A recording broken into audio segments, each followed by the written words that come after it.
Chapitre 7. Des miracles au quotidien. Un miracle est une correction introduite dans une pensée fausse. Helen Schucman. Comme tout le monde, j'ai soif de bonheur et je cherche à organiser ma vie pour être le plus heureux possible, en faisant ce que j'aime et en aimant ce que je fais. C'est depuis que j'ai découvert un havre de paix à l'intérieur de moi, à l'abri de l'agitation du quotidien, que j'ai l'impression d'avoir réussi ma vie. Je suis alors dans l'œil du cyclone, même quand tout va mal. Ce calme me permet d'écouter ma voix intérieure et de remarquer les miracles que la vie orchestre pour me tirer d'affaire. Dans ces moments-là, j'ai juste envie de serrer la vie dans mes bras pour lui dire à quel point je l'aime. Car la vie aime celui qui l'aime. Et des miracles, j'en ai vécu dans ma vie de marin. Le dématage. Nous sommes le 28 septembre 2010 et mon bateau, Voyage, est amarré à un quai du lac Champlain. Ma compagne et moi partons le lendemain pour le sud, mais sur notre trajet jusqu'à New York, nous devons passer sous plusieurs ponts et avec son tirant d'air, mon mât ne nous le permettra pas. Il me faut donc démater Voyage. Ce n'est pas un travail qui peut se faire à deux. Des amis, Denis et Nancy, se sont généreusement proposés de nous aider, ainsi que mon frère René. Je dois attribuer les postes à chacun, et comme la potence est un rouage clé dans le processus de dématage, je décide d'y placer 2 personnes. Il faut de la force pour manœuvrer cette grue manuelle installée sur terre ferme, qui sert à actionner le déplacement du mât, et Denis est le plus costaud d'entre nous. Je l'associe à Annie, car ils semblent être les personnes parfaites pour assumer ce poste de confiance.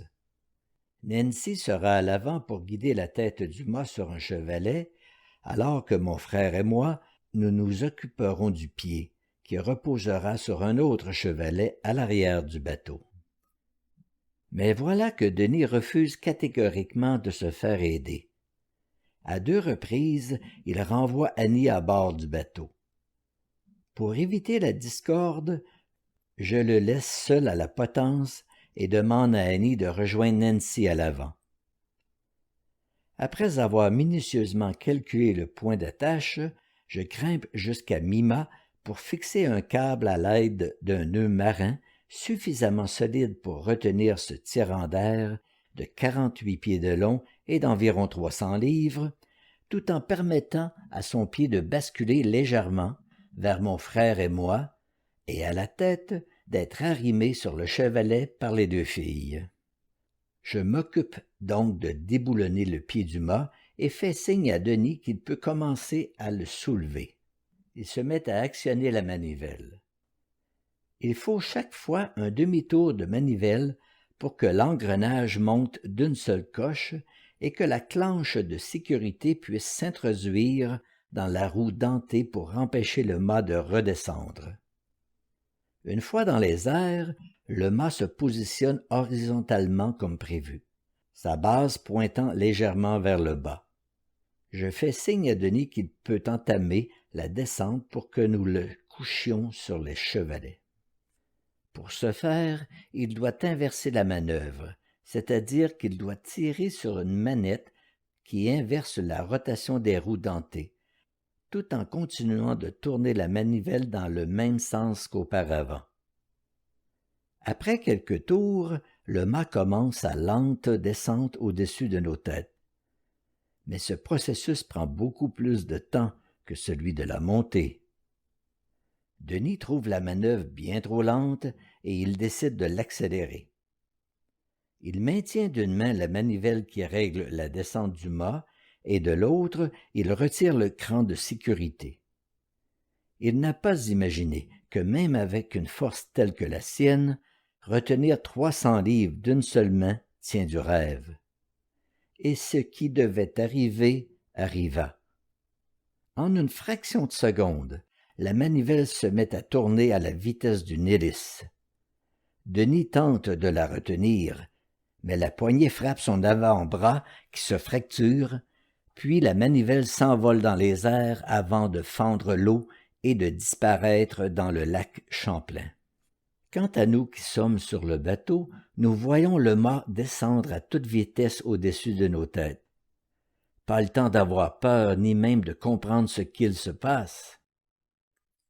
Et soudain, comme par magie, le mât qui, dans sa chute, vient d'effleurer mon visage, s'arrête juste à la hauteur de mon épaule et à 6 pouces au-dessus de la tête de mon frère. Que s'est-il passé?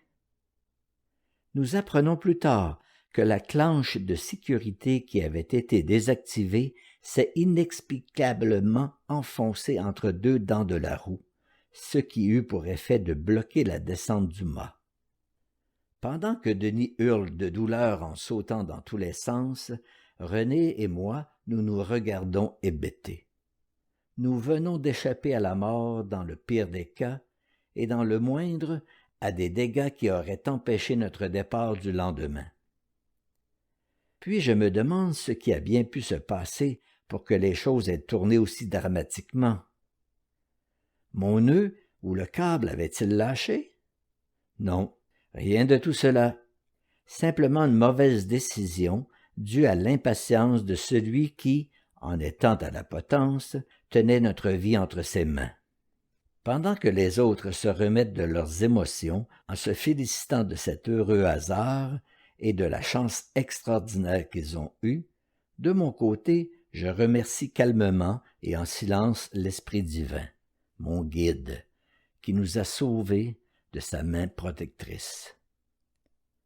Je comprends mieux désormais l'effet des exercices spirituels que je pratique chaque jour. Quand le chant du You nous accompagne au quotidien, il nous protège en cas de besoin, sans même que nous en fassions la demande. La serviette de plage. En rénovant mon bateau avant de partir, j'ai installé 3 senseurs aux endroits les plus profonds en me disant que si un jour voyage prend l'eau, les alarmes se déclencheront immédiatement. Je vais en outre attribuer une mélodie particulière à chacun des senseurs pour repérer rapidement l'endroit d'une inondation éventuelle. Nous venons de quitter New York pour faire un saut de puce de 24 heures en mer.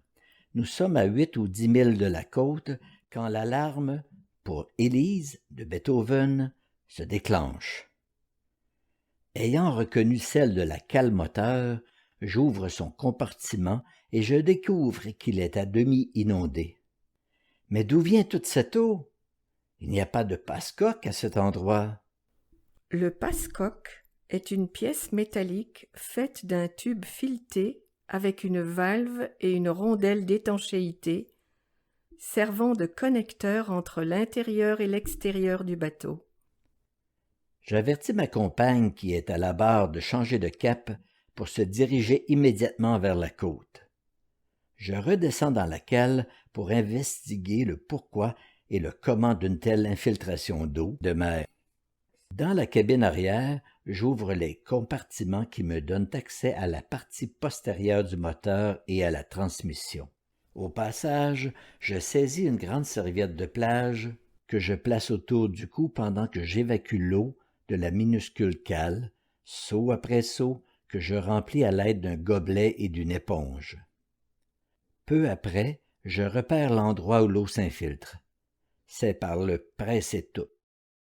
Le presse-étoupe est une pièce d'étanchéité utilisée autour d'un arbre tournant qui assure l'étanchéité du passage de l'arbre de transmission à l'hélice du navire. Je me rends compte que celui-ci a bougé et qu'il ne remplit plus correctement sa fonction. Nous sommes foutus. Je ne peux rien faire. Pour réparer, il faut sortir au voyage de l'eau. Nous n'aurons jamais le temps de regagner la côte. Nous coulerons bien avant.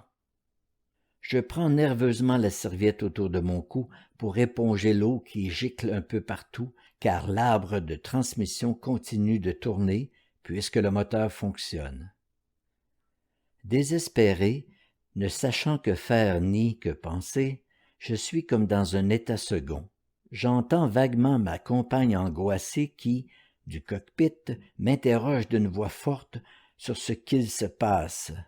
Je suis plus ou moins dans mon corps à ce moment-là. Et voilà qu'une main secourable intervient. L'arbre d'hélice est couplé à la transmission par un serre-joint retenu à l'aide de 3 vis. Soudain, la serviette se fait arracher de mes mains et agrippée par les 3 vis qui l'entortillent à une vitesse inouïe autour de l'arbre. Ce qui crée un tampon qui coince l'arbre extérieur contre la coque et stoppe net l'entrée d'eau de mer, tout en permettant le mouvement de l'arbre de l'hélice. Je m'empresse de bien vérifier et je ne vois plus aucune goutte d'eau entrer. J'éponge la cale avec mon chandail que je viens d'enlever et elle reste sèche. Miracle! D'un pas léger, je monte expliquer à ma conjointe ce qui vient de se passer. Nous restons bouche bée devant cette intervention céleste. Il n'y a rien à ajouter que « merci la vie ». Nous avons été capables de rejoindre la côte et d'entrer dans une marina pour procéder à la réparation.